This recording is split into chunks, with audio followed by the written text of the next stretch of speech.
Hey everybody. Hey everybody on Coffee Current Events and Politics.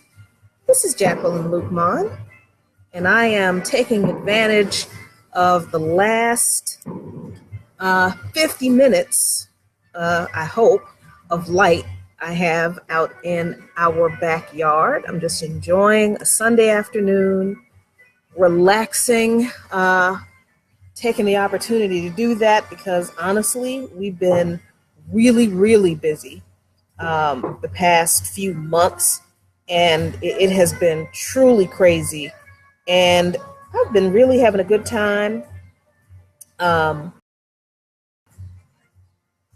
planting flowers in our backyard and making it look nice, and making an outdoor room a separate space for us to just come out here and chill and eventually invite some friends and family over and just have a good time. And I just happen to be out here with my laptop reading a couple of articles, getting ready for some stuff to share with y'all this week, and came across some good stuff and also reading some of the comments on our page.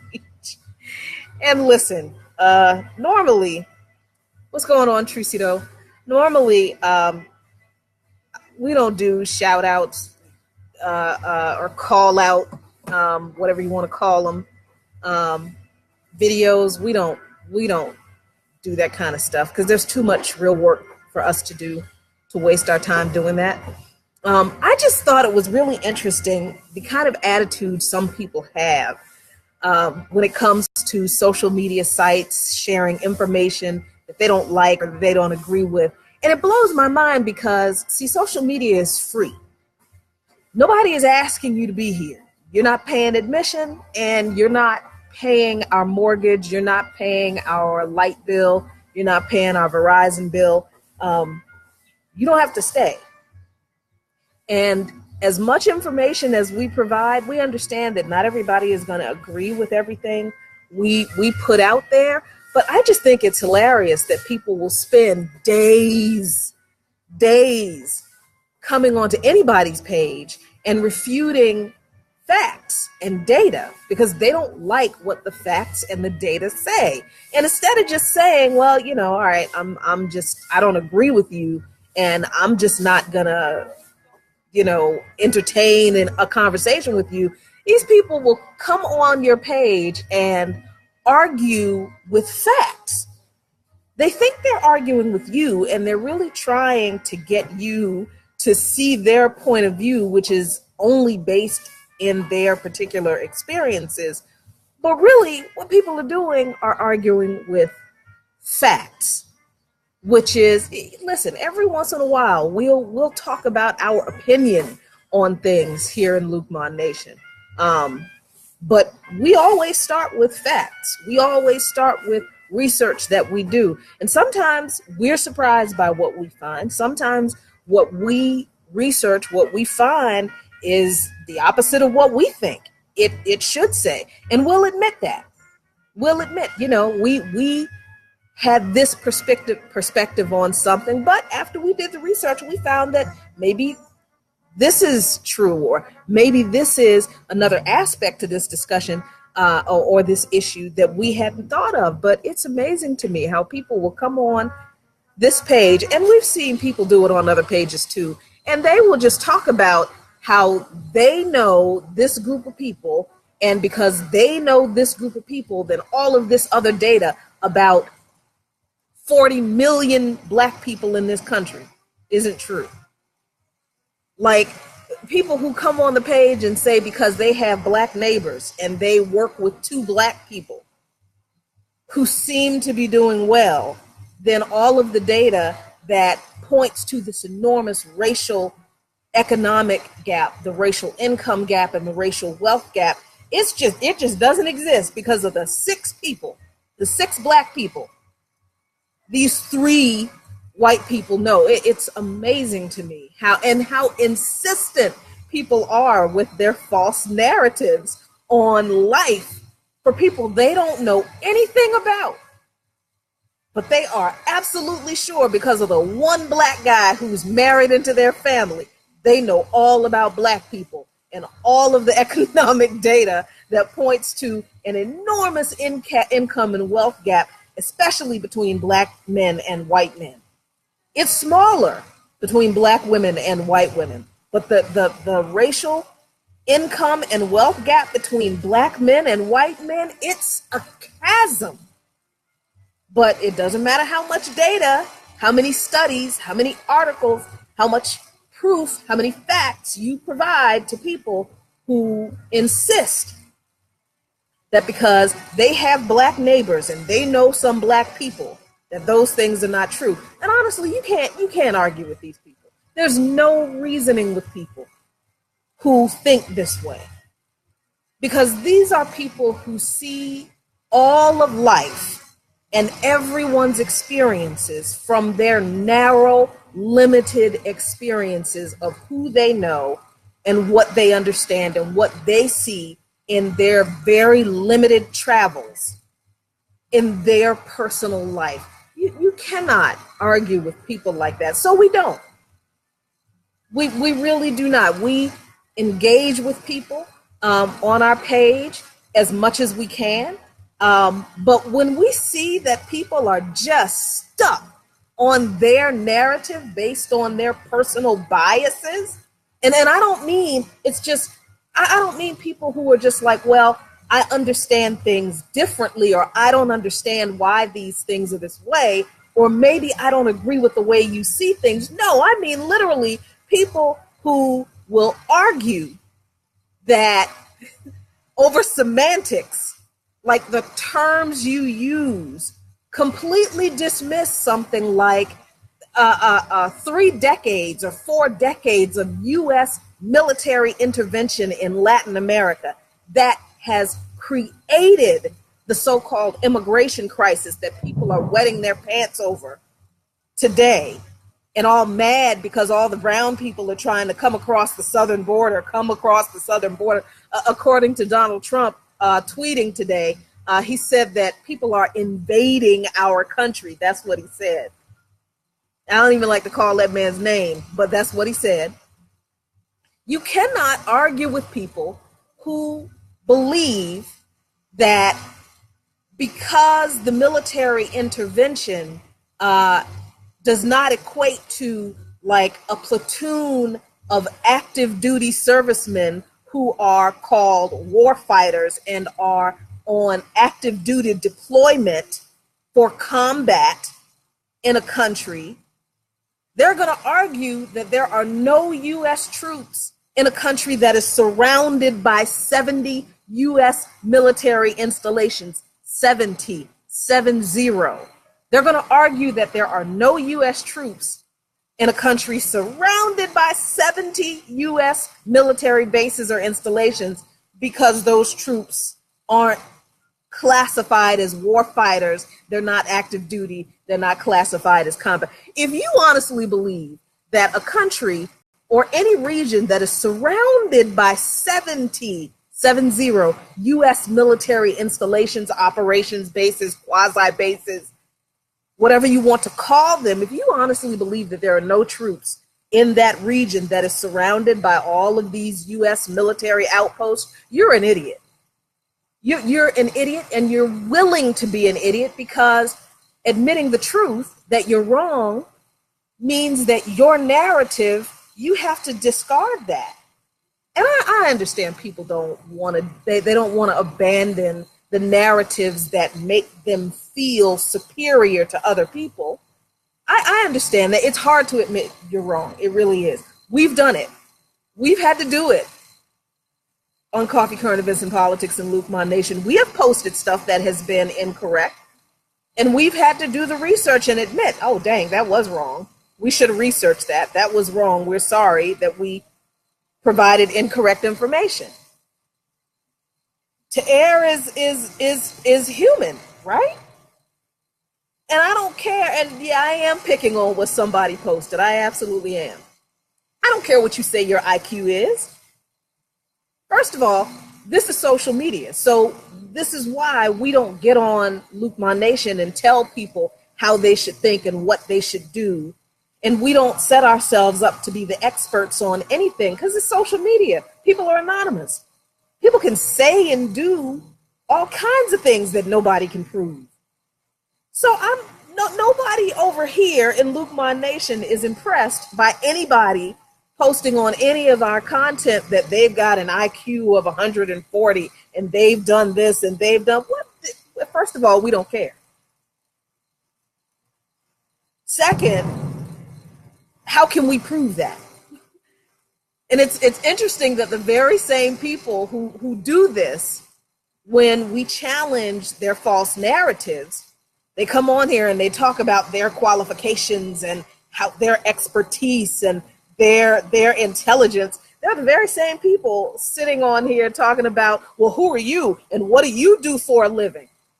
Let me tell you something else that's really funny about people who do this. They demand that you qualify yourself to them as if they are some kind of experts or as if they are some kind of authority that we are supposed to respect just because they say so. I think that's hilarious. So some random person with a Facebook account can get on our page and sit here and say, well, what do you do for a living? And I'm supposed to be shook and sit here and give you my curriculum vitae because you asked? Are you serious? You don't sign my paychecks. So what I do for a living is absolutely none of your business. I don't answer to you. I'm not married to you. The man I'm married to is in bed upstairs because he has to get up early in the morning for work. And he is the only person I answer to. Second to him is my father. I'm 50, so my father doesn't ask me a whole lot of questions anymore. The only other people outside of my husband and my father who I answer to are the rest of my family, aunts and uncles, and they don't ask me anything anymore because I'm grown. So for someone who has a random Facebook profile to get on our page and start making demands of us for us to tell them what we do for a living and tell us who you are. You won't even tell me who you are. We don't owe you any explanations other than the information we provide you on this page. We welcome dialogue and discussion. We even welcome disagreement. That's fine. Because we can back up our points, our information that we provide with facts, with data. And when we're wrong, like I said, we'll admit that we're wrong, but we don't owe anybody anything else other than that. I have always thought it was a terrible mistake that Black people and other people of color make when they're having discussions with people who have this superiority complex. I don't care if those people are white or whatever their superiority complex comes from, but I always thought it was a terrible mistake for people to get defensive. When people come at you with that, well, what are your qualifications and what do you do for a living and who are you? And people are sitting there defending themselves. Oh my God, no, I do have a job. Because, that's always what some of these white people say when Black people start talking about the racism and the discrimination that we still face. The person always comes with, well, I made it. I worked hard and I didn't ask for anything and you need to go get a job. And you got these people giving facts, talking about facts and data, all of a sudden getting defensive. Well, no, I do have a job. I don't have to answer to you. I don't care what your qualifications are. So I am under no obligation to sit here and make you feel better about the kind of person I am that's giving you information that you won't even read anyway. And it's interesting to continue to see this kind of behavior. I see y'all's comments over there. I'll get to y'all in a minute. What's going on, Veronica and Johnny and Tricido? And let's see, who else is over here? Miriam, hi there. I'll get to you guys. I'll get to you guys. But it's amazing. What's going on, Ronell and Jasmine? It's amazing to see this kind of behavior from people in so many different discussions. Whether it's about U.S. imperialism in Latin America, whether it is the racial wealth gap, income gap, whether it is police brutality that has a racial component to it, whether it's this immigration discussion. You've got I understand that a lot of white people in this country are feeling very insecure about their standing in society because they feel like it's threatened by Black people, by immigrants, by Latinos, by whomever, by gay people. I understand. But here's what I don't get. Well, no, that's not true. It's not that I don't get it. I do get it. It's annoying. Now, let me just be real honest with y'all. It's annoying as hell. I get it. That people are holding on to their false narratives. Their false narratives that they love so much, that they have so much security in, because that's what it is.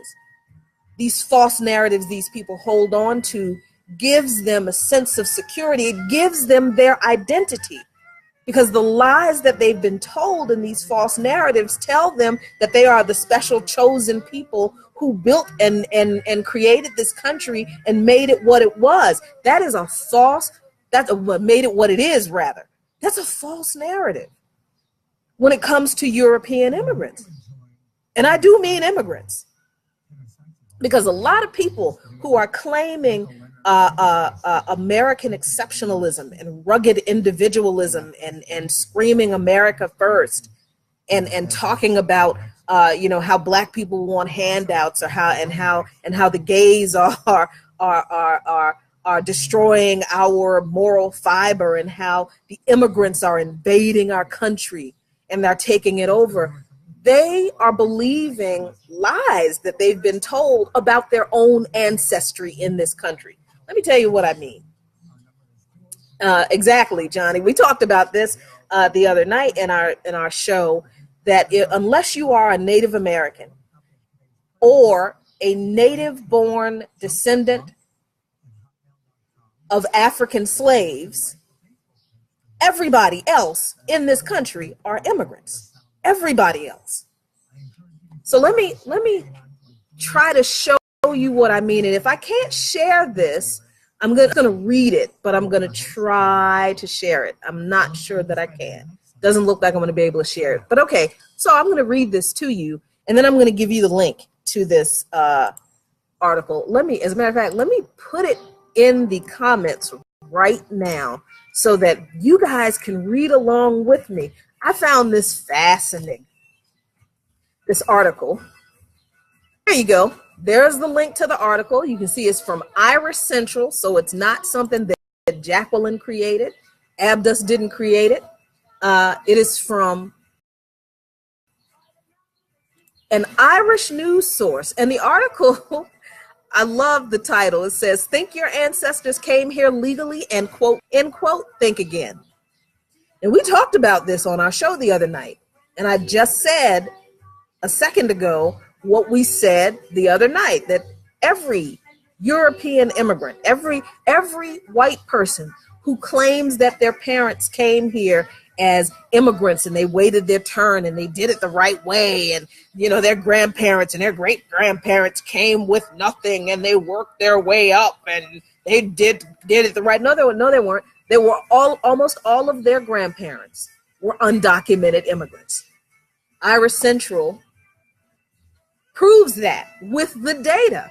So they say, the caption on the picture says, "Your ancestors were very likely undocumented immigrants too."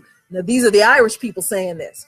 As happens every time, policies and practices against undocumented immigrants dominate the news. This week, a vast array of memes and messages have been circulated from Americans who believe that their immigrant ancestors have nothing in common with today's undocumented immigrants. Why? Because their ancestors came to the U.S. legally and as is often claimed, quote, waited their turn, end quote, quote, didn't ask for handouts, end quote. Take the following, for example, and there's a tweet. There's a Facebook post actually from this group called Trump and the Great America. And the meme says, yes, we are a nation of immigrants, so get in line and wait your turn. It's a popular argument, but a quick look at the history of immigration history in the U.S. reveals that it does not make any sense. Did your ancestors arrive in the U.S. before World War I? Then they were very likely undocumented too. When Annie Moore, the first immigrant to be processed through Ellis Island, arrived there from Ireland on January 1, 1892, she would not have been asked for a visa or a passport. Instead, ship's captains handed over the manifests and vouched for the names and origins of their passengers. That is something that has not happened with other groups of people, with the exception of maybe if you want to argue that African slaves were vouched for by the ship's captains on their manifest, but they didn't even have names. They just counted heads of people or heads of property. So those people who were brought here to be enslaved from Africa, yes, their country of origin, their continent. Let me get that right. Let me make sure I nail that down. Their continent of origin was verified by the ship's captain, not the country. This is why for most of us who are native born descendants of African slaves, we don't know what country on the continent of Africa we came from. All we know is that our ancestors came from the continent of Africa. But European immigrants, their country of origin was vouched for by ship's captain manifests, as well as the name of the individual immigrant passenger. That's all that was required for European immigrants to be allowed to come to this country and not be enslaved, but to come to this country to live free. Now, they came to this country and faced discrimination, but they were not enslaved, and their children were not automatically born into slavery just because they were the children of those particular groups of people. All right, let's finish reading this article. It's not very long. The Immigration Act of 1917 put in place further restrictions barring those who were physically or mentally ill and imposed a literacy test reading 30 to 40 words in your native language. Let me stop there. Let me stop right there, because when I read that blew my mind, because I did not know about the Immigration Act of 1917 and the literacy test that was imposed to ensure that mentally ill people were not allowed into this country. That's basically what that said, not basically, that is what that act did. It barred the immigration of people who were not mentally capable of reading 30 to 40 words in their native language. Conservatives who talk about people having to speak English when they come here obviously do not know history, because the literacy test that was imposed upon immigrants to ensure that the mentally ill were not let into this country didn't even care if they could read English back then. They only had to read 30 to 40 words in their own language. Yes, we had what do you want to call that? Ethnic, no, not ethnic, genetic tests. We wanted to make sure that only mentally and physically fit people could be allowed into this country as early as 1917. And do we wonder why the largest gathering of pro-Nazi sympathizers happened in Madison Square Garden outside of Germany? Is it a surprise? Shouldn't be, not if you know the history. All right, let's go back to this article. Let's see. Everyone above the age of 16 was subjected to this literacy test in the Immigration Act of 1917, in addition to barring immigration from much of Asia and the Pacific Islands. It is very clear from the history of immigration policy in this country that not only have we always discriminated against people who were not able-bodied mentally or physically, but we also always favored European immigrants. The concept of being documented didn't arrive until the mid-1920s per National Geographic. They say the idea of a worldwide passport standard emerged in the aftermath of the First World War, championed by the League of Nations, a body tasked with the heavy burden of maintaining peace. A year later, perhaps recognizing a political opportunity, because what policy is passed in this country that isn't the result of a political opportunity, the U.S. passed the Emergency Quota Act of 1921 and later the Immigration Act of 1924, limiting the flow of immigrants. The emergency? Too many newcomers from countries deemed a threat to the ideal of American hegemony.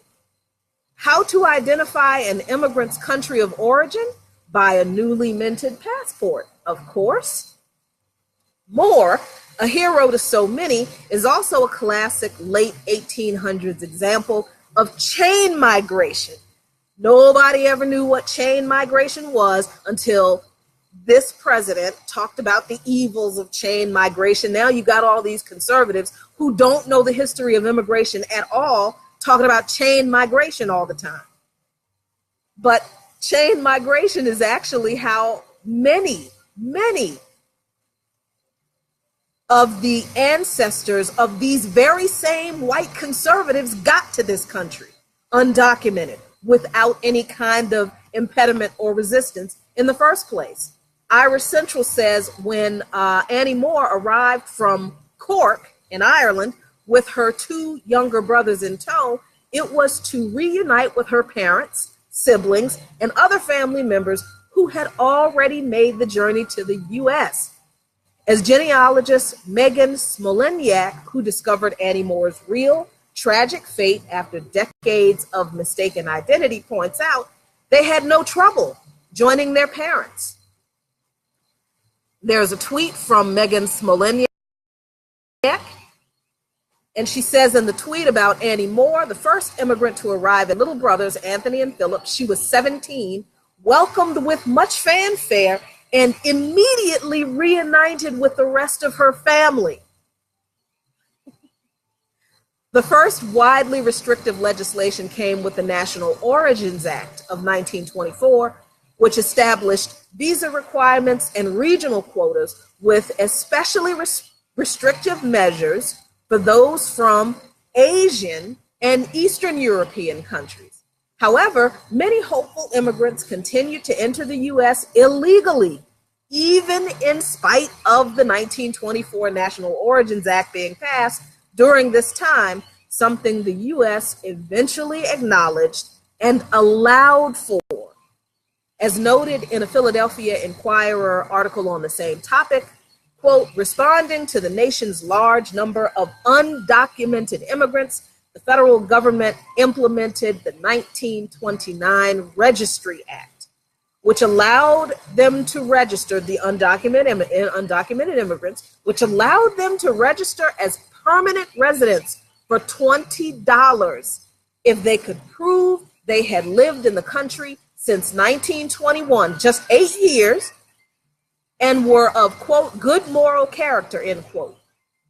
More than 115,000 undocumented immigrants registered from 1930 to 1940, at least 200,000 more after that.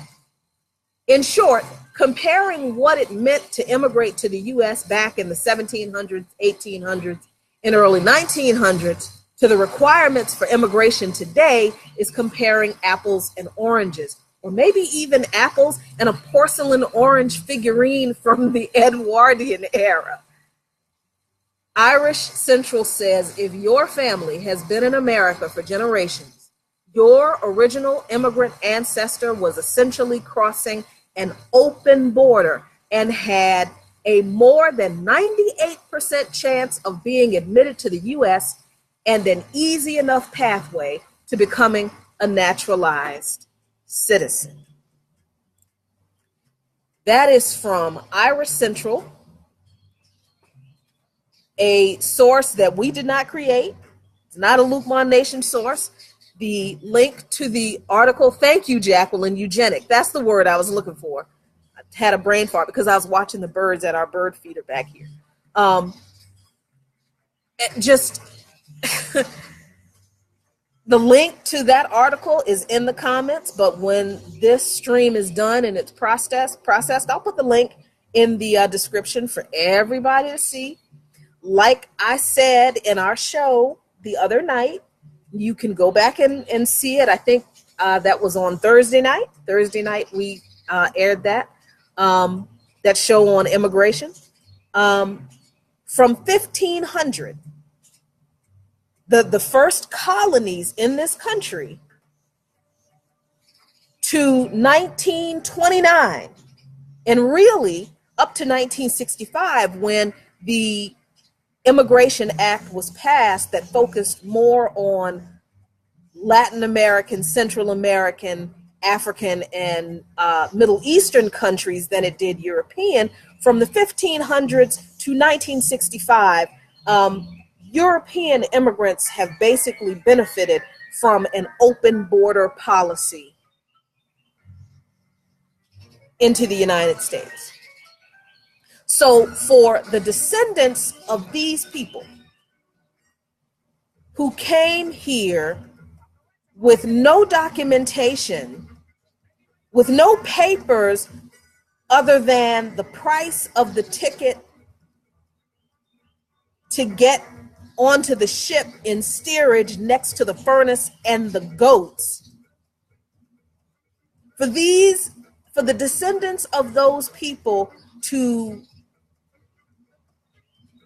be offended about open borders today, and immigrants from Latin and Central American countries invading America, invading their country. The first insult is that they call this their country, not their country. They're immigrants here. They're not even guests. But their superiority complex comes in their mythology that they are the authorities and they are the rightful owners and heirs of this country because they were able to slaughter and enslave everybody who was here before them and everybody they forced to come here against their will. See, when you can control people, you control the narrative. And when you control the narrative, your narrative is always that you are better than everyone else and that you are always right. But when people write the history, when people document the facts, people who are interested in the truth can always go back through that history and find the lies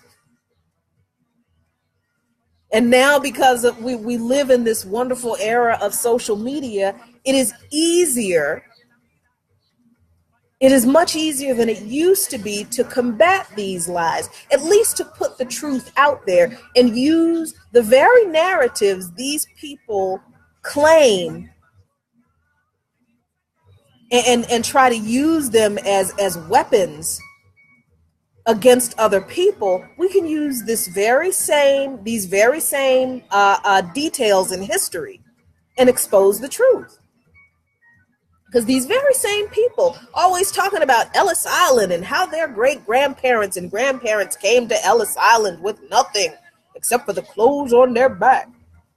And they worked hard and nobody helped them and they never got anything from anybody, didn't get any handouts. The first handout your great grandparents and grandparents got was to be allowed to come into this country with no documentation, no proof of identity, with nothing more than the amount of money they paid to get into the bowels of that ship next to the furnace and the sheep and hop off that ship at Ellis Island to go join the rest of their family or the rest of the members of their community from their country who created a community here. That was the first handout your great grandparents got. And even though they faced hardship and discrimination when they got here, eventually they were able to be accepted into the false narrative of whiteness if they were European immigrants. Yes, it took some time for some people, but those people were able to latch on to that narrative of whiteness and distance themselves from the native-born descendants of African slaves who were here before they were, but who were treated worse than they were. And they helped those people be treated worse than they were because they wanted to move up in the social ladder in this country. The history bears that out. So these people talking about how much the people coming from Central and Latin America are invading this country. And they're not, we've had people on here talking about, we're not going to let you take over our country. This ain't your country. Just because you slaughtered a bunch of people doesn't mean you won. Trucido said that he's heard people outright say, we won. Listen, mass murder does not equate winning. And it is the only a sociopath. Only sociopaths believe that slaughtering all of the competition equates winning. Think about that. Think about the kind of mentality it takes to believe that you actually won something because your ancestors literally committed genocide. And that's something you brag about. Think about the mental state of people who believe that. So that's why we say there's no reasoning with people who continue to perpetuate these false narratives of how immigrants come here because they see, I heard this on Rush Limbaugh. We were driving to our weekly spot on Loud and Clear Radio to talk about midterm elections Friday, and we were listening to Rush Limbaugh on the way there. We do that. We're gluttons for punishment. But you got to know how the enemy thinks. You've got to know. And these people are our enemy. Let's make that real clear. Anybody who denies the truth is an enemy of the truth. And if you're an enemy of the truth, you're my enemy. There's no two ways about that. That relationship can change, but the change in that relationship is contingent upon you, not me. So we're listening to Rush Limbaugh, and some guy calls into the show, and he says that, these immigrants are coming from Mexico and Latin America and Central America because they see the superiority in the American way of life. They actually believe this garbage. And the people who believe this are the same people who will deny the role of American military intervention over the past 40, 50 years in Latin and Central America that have destabilized these countries, Guatemala, Honduras, El Salvador, Venezuela now. These people who believe that folks are just sitting in their countries looking at America going, oh, everything is so much better in America. Let's traverse this perilous landscape of 4 or 5 different countries that have the same horrendous, skyrocketing murder in the streets, corrupt government, military, coup ravaged, narco-terrorism ravaged countries that I'm fleeing from, and let's get to this superior American society. That's not why they're coming. They're leaving their homes because the United States has destroyed the stability of their countries through 40, 50 years of military intervention that's led to the rise in cartels and corrupt governments running these countries, and the only employment people can find is working for the cartels or the corrupt governments. And if you refuse them, you die. Your family members disappear. Your girl children are raped or sold into sex trafficking. Your boy children too. I did. I tried. I tried to correctly pronounce foreign words. I'm bad at it. So maybe I should stop. I do not mean any insult, Johnny. I hate it when people mispronounce my name. So I do try.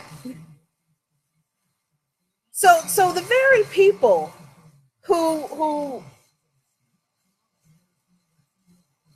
spread these ridiculous false narratives about immigrants coming to this country because they recognize how much more superior America is to their country. These are the very same people who refuse to acknowledge the truth about America's continual practices of oppression, abuse, imperialism, and genocide in the countries these people are fleeing from.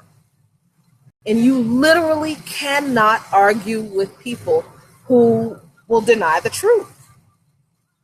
And we can sit here all day long and debate semantics and debate the precise dates of when something happened or the precise people who were involved in. We can do that all day long.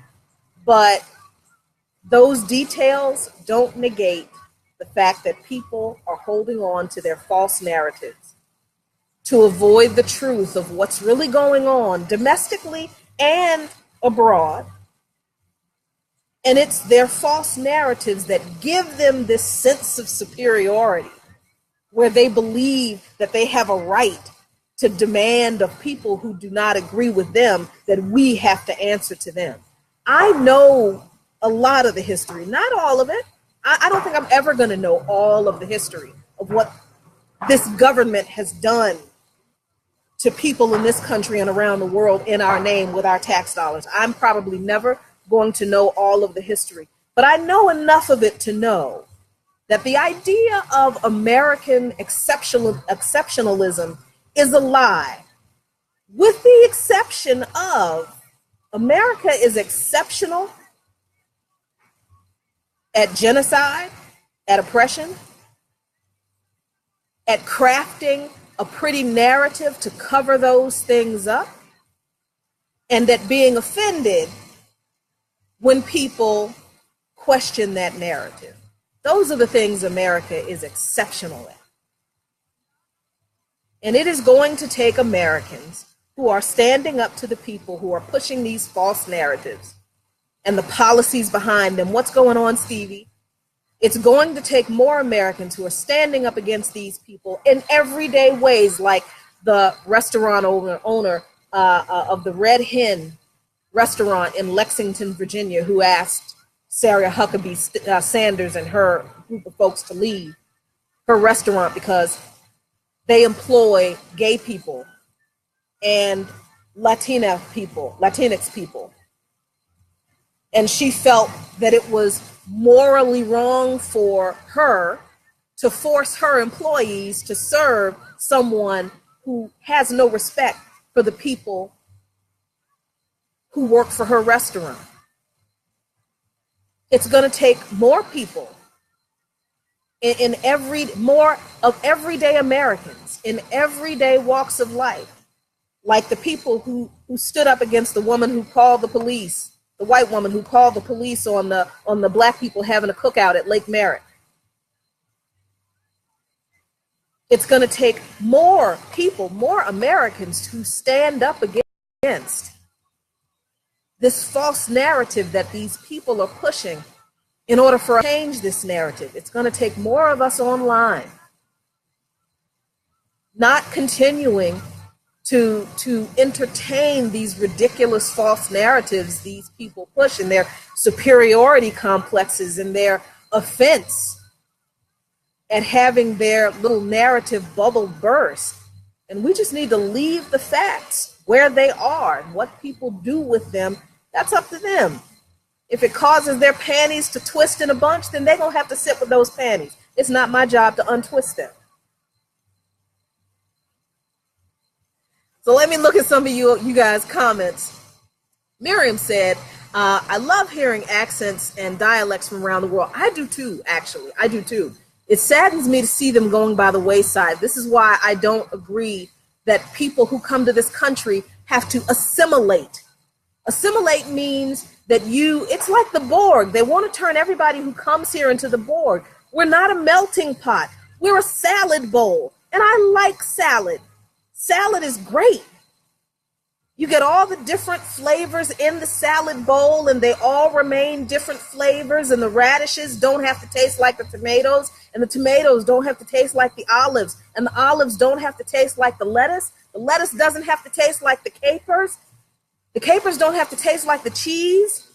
They all have their unique and specific and different taste and flavor, and they're wonderful, all separate. The chicken doesn't have to taste like any of those things for those of you who like meat, and for those of you who don't like meat, the tofu tastes like it tastes.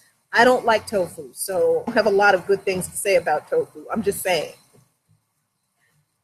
But all those different delicious things separately, you put them into a salad bowl, and together, it's an even better, wonderful thing. And that's great. It's wonderful that America is a salad bowl and not a melting pot.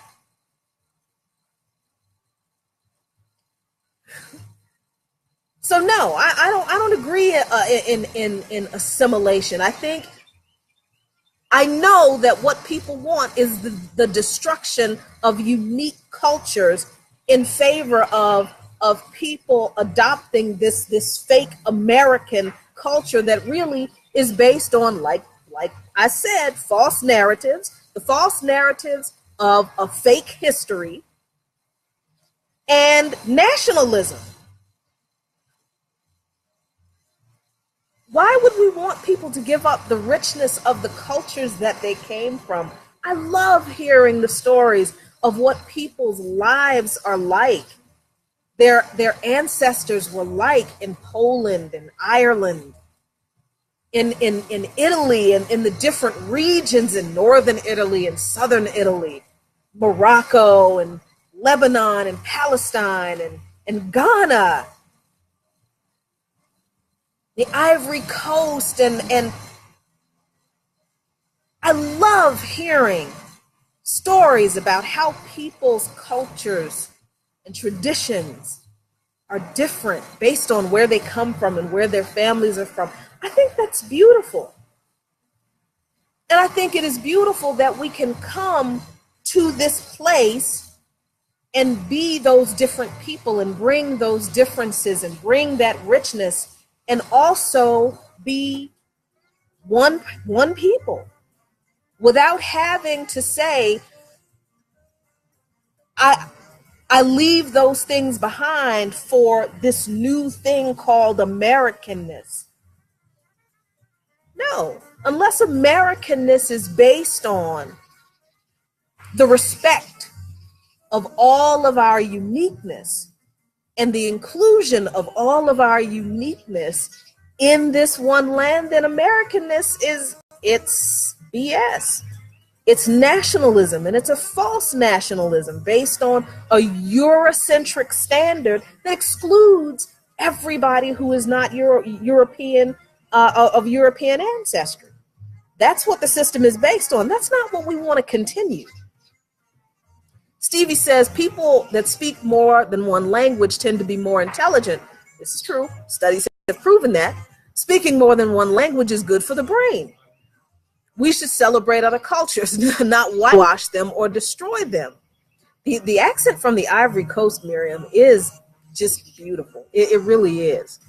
Frank, hey Frank. Frank says, I love hearing people speak in their native languages. I do too, even though I don't understand a word they're saying. I love hearing people speaking in their native tongue.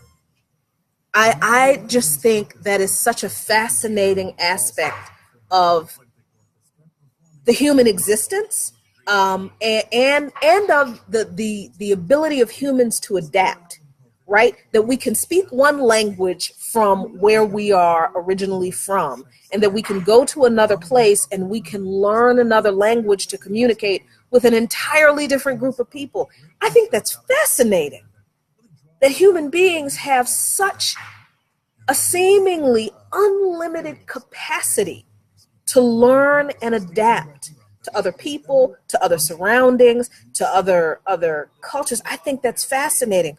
Why would you limit that? I think eliminating that dumbs human beings down. And I'm saying that intentionally because, oh my God, look at the United States now. Frank also says, I think Spanish speakers sing when they talk. I don't know if you can hear in the background right now. It's 6:30, and WPFW, our local Pacific station here, has the Latin hour starting at 6 o'clock. And I love listening to the Latin hour because I love the rhythm. And sometimes they play the music in the original language. And it's just like layers of layers of layers of rhythm, and it's beautiful. It's amazing. And I don't even have that much rhythm. And I am usually in my kitchen dancing while I'm cooking dinner. Dinner is pre-made tonight. That's why I'm out here hanging out with y'all and the mosquitoes. Frank said he used to sing opera. Really? That is so. Frank, did you have to learn opera in the language that the opera was written in, or was it translated? I am very interested to know this. And I'm also interested if you have any tapes, if you have any links to your performances, if you performed, and if you have some, give some up for us. We would like to share that. Johnny said, yeah, well, you should hear my fiance and all her aunties in a room together speaking in excited Visayan. I get scared sometimes. I don't know if they are happy or mad. You know what I also love? There's a Caribbean accent. There's a Caribbean restaurant around the corner from us, and I'm gonna wrap up with this. There is a Caribbean restaurant around the corner from us that we love to frequent. It's called Rick's Place, Rick's Cafe, and just great roti and curried goat, just ridiculous. I love the lilt, their lilt, when they're in there and they're in the kitchen and they're talking amongst themselves, and they talk so fast, and I can't understand what they're saying half the time because of the patois, but it is so beautiful. And I have the same feeling when I visit relatives who are down on the South Carolina on the coast, and they have their own patois. I love that same kind of Creole lilt when I visit New Orleans and I visit friends and family there. I love the accent of hillbillies up in the mountains, the Blue Ridge and Appalachia. There's definitely a dialect. I'm from Jarrett, Virginia. I had an accent. It's gone now. But if I stay home long enough, it comes back. I love the Southern lilt, that just the different accents from just regions in this country are beautiful and fascinating to me. How people in California don't think they have an accent, but they do. People in DC don't think they have an accent. People who were natives of DC don't think they have an accent, but they do. Very different from the accents between Baltimore and DC. Those differences, the cultural differences, are fascinating to me. And I think they're rich and I think they're wonderful. The kids in the firecrackers, they're practicing for July 4th. They're fascinating and they're beautiful to me. And people holding on to that does not take away from their Americanness. I think those things are what make us American, that we are able to come from all kinds of different places around the world. And we can come together and say, yes, out of many, we are one. E pluribus unum. We still belong to where we came from, but we also belong to where we are. Where we are is all of us. It's not this made up thing that we have decided, not even we, that those in power decided that Americanness should be. No. Americanness is us. It's us. It's you. It's me. It's all of our relatives and friends from all over the place around the world. And if anybody is going to turn this country and this narrative around about what it is to be an American and change it for the better and for the benefit of our progeny, so that our posterity truly can pursue life, liberty, and the pursuit of happiness, it's going to be us. It's going to have to be us. And I really do believe we are starting to see the beginnings of that revolution with these small acts of resistance that we're seeing online, that we're seeing with business owners standing up for marginalized people against the bullies in power. It's a small start, but it's a start. Every forest fire starts with a spark. Be that spark. Don't waste a whole lot of time trying to convince people who are stuck in their false narratives that their narratives are false. Let them have their false narratives. Just give them the truth. That's all we do here in Luqman Nation. We just give people the truth. What people do with it, up to them. But trust and believe, we're not taking anybody's shit in the meantime. Nobody has time for that. So, thank y'all for joining me this afternoon. I'm going to spend the rest of my Sunday with my hubby in bed watching television and eating dinner. You all enjoy your Sunday. Thank you very much for joining us, joining me today. Tune in Thursday night at 9 p.m. If we get our tech right. I hope things are straight for our next episode in Live in Luqman Nation. Consider becoming a patron. Consider supporting Luqman Nation financially. I think I am on a panel at Netroots Nation this year in New Orleans in August. So we got to get to New Orleans, y'all, in August. So consider becoming a patron with monthly contributions through Patreon or Consign contribution to Luqman Nation through PayPal or GoFundMe. You can find us on all three of those platforms under Luqman Nation, LuqManNation. Subscribe to us on YouTube. You can find us on YouTube under Luqman Nation, LuqManNation, and share this video.